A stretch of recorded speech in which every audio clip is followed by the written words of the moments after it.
Hello, everyone. I'm Patty Ann Brown, and you are in the Strategy Room. Hillary Clinton is heading to Capitol Hill today, preparing to meet with House Democrats for the first time as the party's presumptive nominee. Clinton will meet with all 188 Democratic lawmakers in an effort to address any remaining concerns about party unity after her long ongoing primary fight with Senator Bernie Sanders. This will also be the first time members will be able to ask Clinton about the role DNC Chairwoman Debbie Wasserman Schultz will have at the National Convention in July.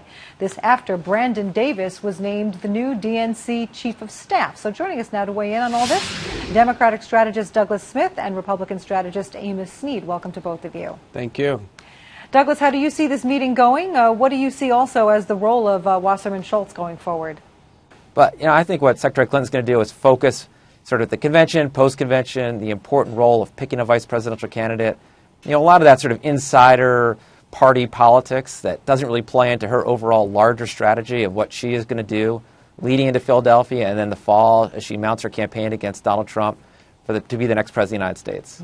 House Minority Whip Steny Hoyer told reporters Tuesday that he does not think Clinton will have difficulty convincing progressives to support her. Amos, do you agree with that? No, I think she's going to have a challenge ahead of her. Recent polling has showed us 46% of Bernie Sanders supporters said they're not going to support Hillary Clinton. So I think what she's trying to do right now is unify the party behind her. And honestly, her being in Washington, D.C., meeting behind closed doors with elected Democrat officials on the House side, it plays right into Donald Trump, right? He can say, I'm an outsider. Look at her. This is behind closed door insider baseball in Washington, D.C. And I think it actually plays to his advantage that she's in Washington today. So Mrs. Clinton has begun to narrow her choices for VP. Her primary fight is over now, and she has privately signaled that she's less concerned about having someone who fills a specific liberal void or progressive void, but rather a partner fully prepared for the job. Amos, do you think she's on the right track here?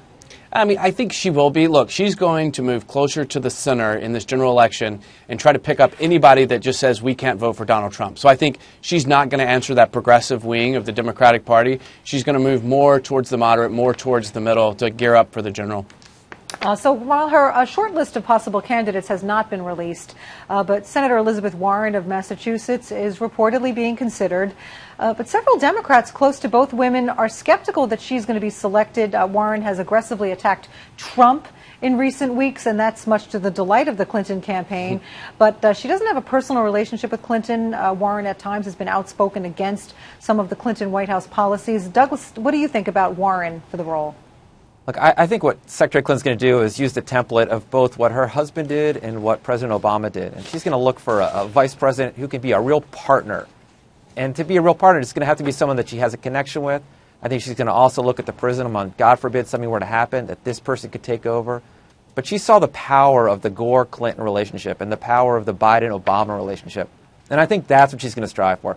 Strive for a VP who she can work with day in and day out, that she fully trusts, that will be able to take on all sorts of her agenda and push an overall agenda for the administration.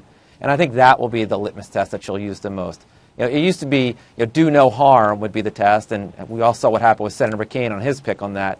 I think her pick is who could do the most good, and she's going to look for a partner that can maximize the impact that her administration can have. All right, we'll see what happens. All right, Douglas and Amos, thank you both so much for joining us. Thank you. Thank you. And for complete coverage of the 2016 race, go to foxnews.com. I'm Patty Ann Brown. Thanks for watching.